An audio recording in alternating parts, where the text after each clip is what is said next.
गणेश मंदिर BHL भोपाल में। तो आइए चलते हैं गणेश मंदिर।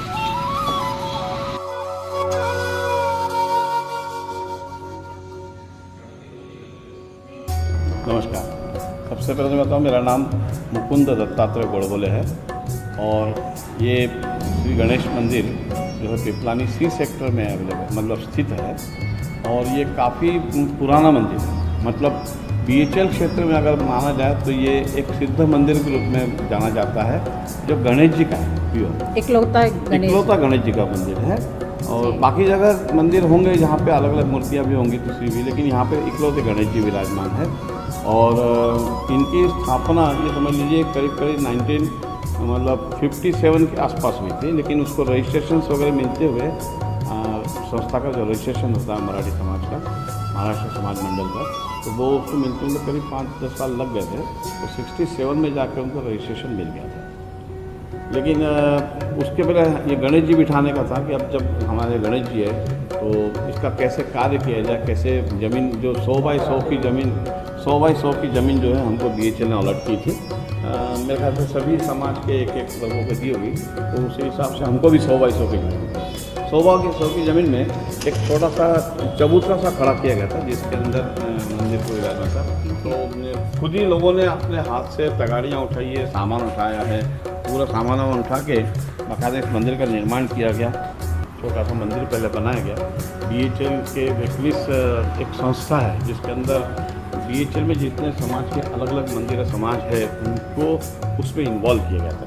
तो उसको बनाकर एक उन्होंने वैकलिस संस्था बनाई थी और उस संस्था के तहत तो कुछ मतलब आर्थिक सहायता जो मंदिर को चाहिए थी वो BHL देती थी। इस मंदिर को जब ये बना तो उसके बाद सबसे पहला सवाल ये हुआ कि अब इसके अंदर पूजा अर्चना की जाना चाहिए। तो हम पूजा अर्चना के लिए किसको बुलाया, तो श्री सिद्ध भट्ट करके एक थे जिनको यहाँ पे सबसे प्रथम पुजारी के रूप में नियुक्त किया था।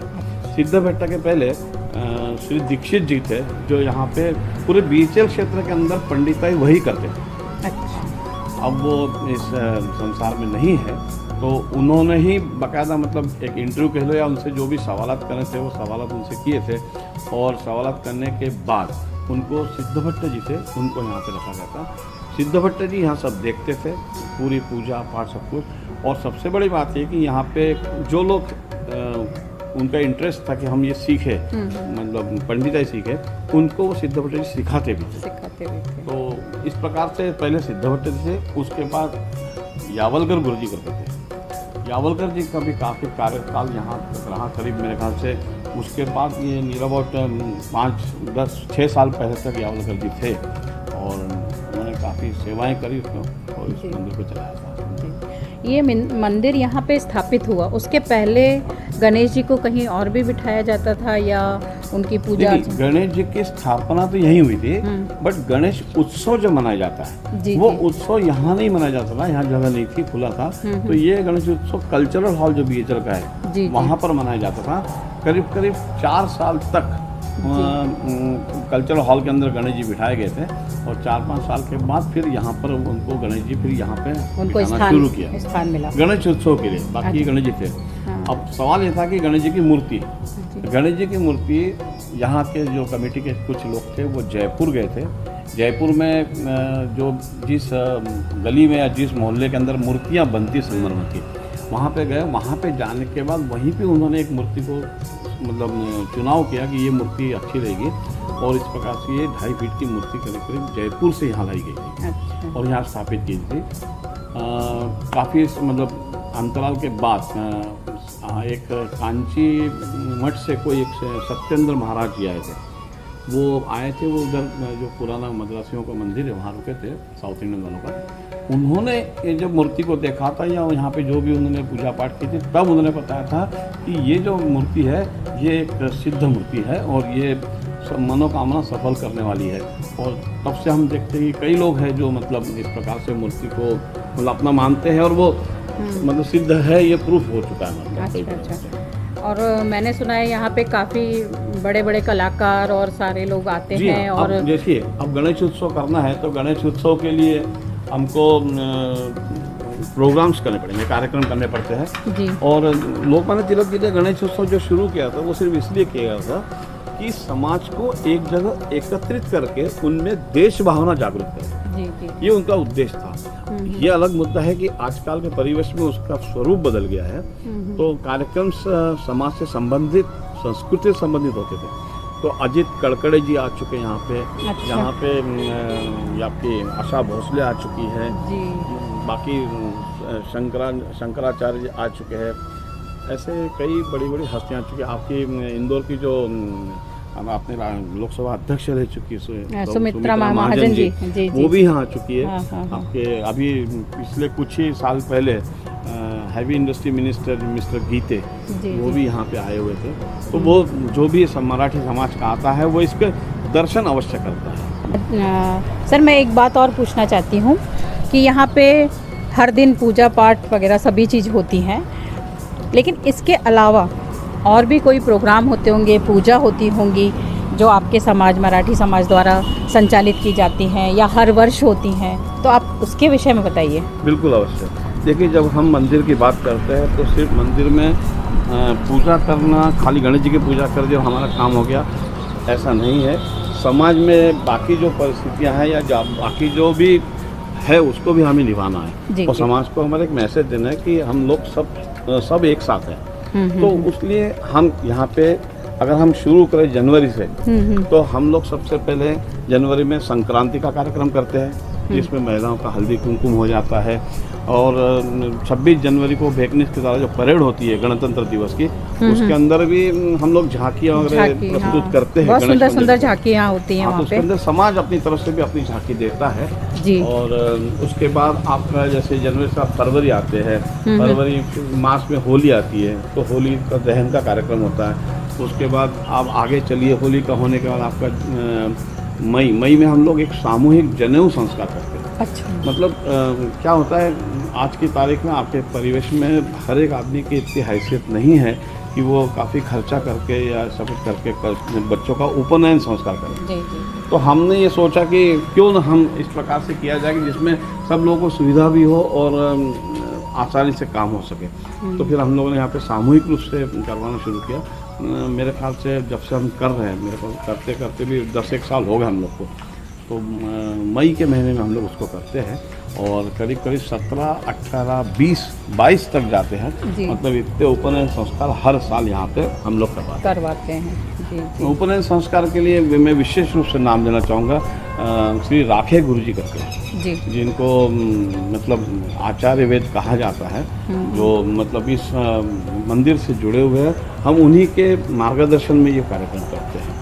काफ़ी बड़ा काम करता है, बिल्कुल शादी ब्याह की तरह होता है उपनयन संस्कार। हाँ, उपनयन संस्कार। तो वो पूरा यहाँ पे करते हैं और कम से कम मतलब स्पेस होने, मतलब मैं जहाँ तक समझता हूँ मुश्किल से 1,000 या 2,000 रुपये लेके उनका खाना पीने से लेकर सब कुछ यहाँ पूरा करवाते हैं। हाँ, मतलब ये है कि एक नॉमिनल चार्ज में एक अच्छा सा हमारा जो संस्कृति है उसके अनुसार हमारा क्या है, उपनयन संस्कार करना आदमी के लिए बहुत ही आवश्यक वस्तु होती है। अगर सनातन धर्म से देखा जाए और अपने हिंदू धर्म के हिसाब से उपनयन संस्कार होना चाहिए जी। वो संस्कार होने के बाद ही किसी अन्य प्रकार का संस्कार करने के लिए वो व्यक्ति तब तक नहीं कर सकता जब तक उसका उपनयन संस्कार नहीं होता है, ये मानता है। बाकी आज के ज़माने में तो आपको पता है परिवेश में तो कोई किस को मानता है नहीं मानता है, ये सब चलता है, उसके लिए अपन कुछ नहीं होते। फिर उसके बाद हम लोग हमारे यहाँ पे गणेशोत्सव तो मनता ही है, जन्माष्टमी भी हम करते हैं जी। 15 अगस्त के दिन फिर भेकनिस का कोई कार्यक्रम होता है स्वतंत्रता दिवस का, वो हम करते हैं। हर माह की चतुर्थी को, हर माह की जो गणेश चतुर्थी होती है उसके अंदर यहाँ पे बाकायदा चंद्रोदय के टाइम पे आरती होती है और काफ़ी तादाद में आती होती है, तो काफ़ी लोग आते हैं उसमें करने में। वो हर माह हम करते हैं।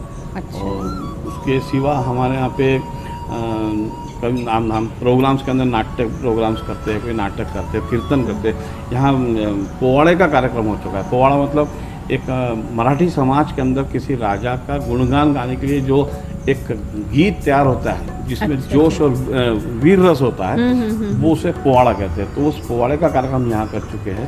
तो और एक बार हमने गीत रामायण का कार्यक्रम किया था। एक श्री शेवड़े करके थे, उनको हमने बुलाया था, जिन्होंने शिवाजी के ऊपर व्याख्यानमाला दी थी। तो वो करीब 3-4 दिन प्रोग्राम चला था। उसके अंदर उनका विषय था सिर्फ शिवाजी से छत्रपति शिवाजी महाराज और उनके किले, मतलब वो ऐसी ऐसी चीज़ हमको ऐसे प्रोग्राम करने से मालूमात होती है कि उनके इतने से अल्प समय में शिवाजी महाराज ने कितने सारे किले बनवा लिए थे। आज हम एक मकान बनाने जाते हैं, हमको 6-6, 7-7 महीने लग जाते हैं मकान बनाने का, लेकिन उस ज़माने की क्या टेक्नोलॉजी की होगी तो भगवान ही जानता है, वो राजा ही जान सकते हैं, हम लोग यहाँ। मतलब ये है कि हम सिर्फ पूजा पाठ अर्चना, इसके अलावा हम बहुत सारी चीज़ों के से भी जुड़े हुए हैं। हाँ, महिलाओं का विशेष तौर से जैसे जो हमारे मतलब चैत्र महीना बच्चों के लिए और जिनके पास शायद ये जानकारी ना हो, जो इतिहास पढ़ नहीं पाते हैं, उनको एक लाइव प्रोग्राम देखने को मिल जाता है। महिलाओं का भी देखिए, हमने चैत्र गौरी जो होती है चैत्र में, हाँ जी जी, उसके अंदर हल्दी कुंकू, अब उस हल्दी कुंकू करने के पीछे भी उद्देश्य रहता है कि घर की महिलाएं घर से निकलकर एक जगह मंदिर में परिसर में एकत्रित होती है, वहाँ पे दर्शन करती है, एक दूसरे को हल्दी कुंकू लगा के सौभाग्य की कामना करती है। तो ये हम 2 प्रोग्राम हल्दी कुंकू करते हैं, एक तो चैत्र मतलब माह में होता है और एक हमारे भाद्रपद माह में होता है, तो 2 बार हम लोग इसके प्रोग्राम जरूर देते हैं। और कोई विशेष बात बुजुर्गों के लिए भी हम कोशिश क्या करते हैं कि हम करें, तो हम हर साल एक विशेष रूप से पिकनिक का आयोजन करते हैं। तो हमारी कोशिश रहती है कि आज के वातावरण में बच्चों के पास इतना समय नहीं है कि अपने माँ बाप को कहीं बाहर घुमा ले जा सके, कुछ कर सके। माँ बाप के पास भी इतना समय नहीं कि अपने बच्चों को छोड़ के जा सके या कुछ कर सके। तो इसको ध्यान में रखते हमने ये कोशिश करी कि हम हर साल कम से कम 2 बार पिकनिक का आयोजन करें, विशेष तौर से उसके अंदर जो रिटायर्ड लोग हैं या जो बुजुर्ग लोग हैं उनको साथ में लेके जाएंगे। तो मुझे बताते बड़ी खुशी होती कि हम लोग शाहगंज में नर्मदा जी के किनारे पे गेस्ट हाउस है, वहाँ जा चुके हैं।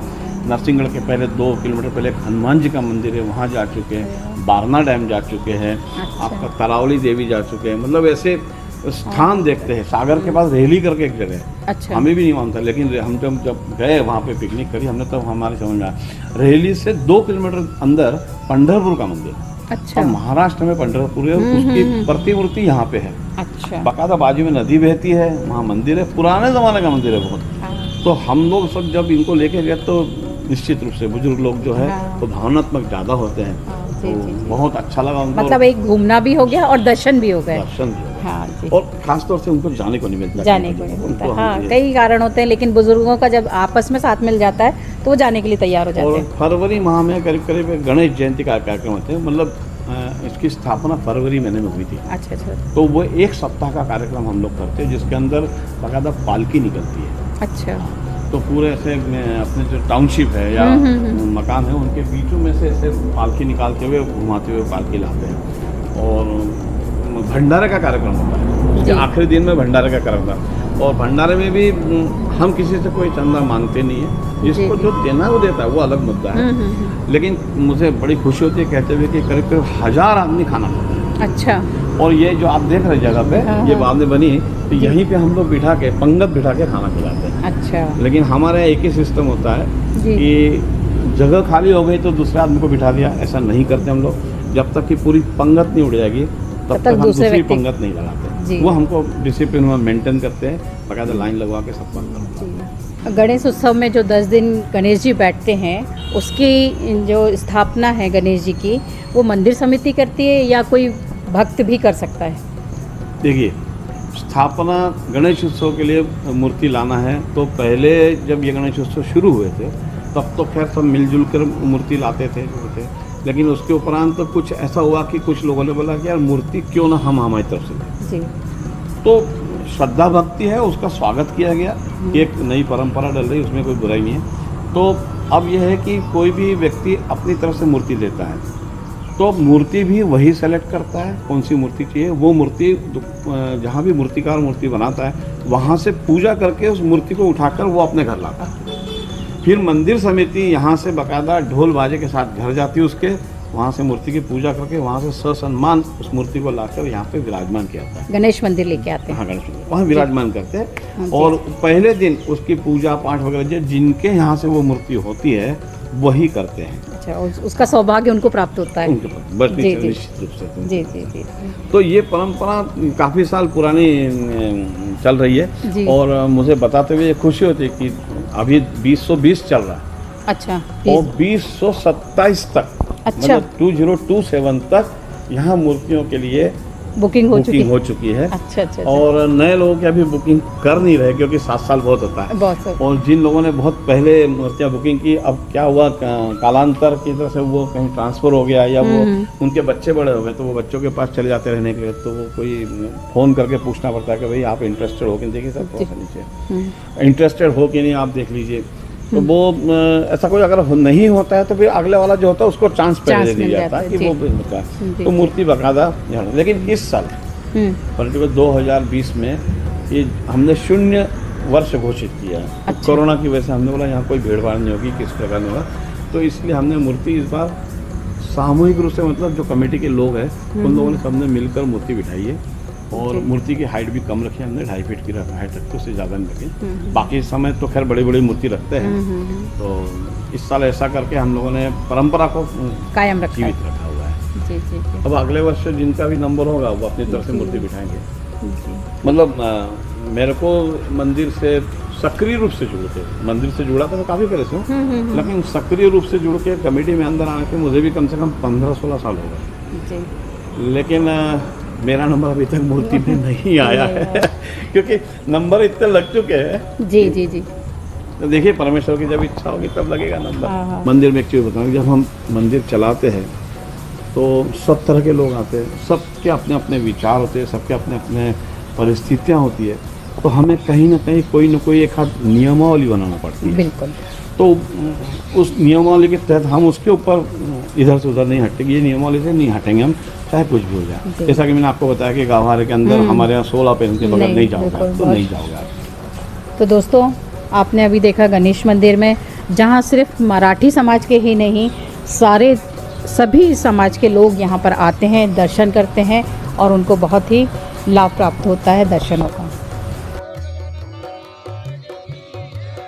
तो दोस्तों अभी आप भेल भोपाल के पिपलानी क्षेत्र में स्थित गणेश मंदिर के दर्शन कर रहे थे और उसके बारे में जानकारी प्राप्त कर रहे थे। ऐसी ही अन्य जानकारी के लिए मेरे साथ जुड़े रहिए, मेरे चैनल को लाइक, शेयर और सब्सक्राइब भी करें। Thank you. मैं हूँ घुमाकर lady, the non stop traveller. धन्यवाद।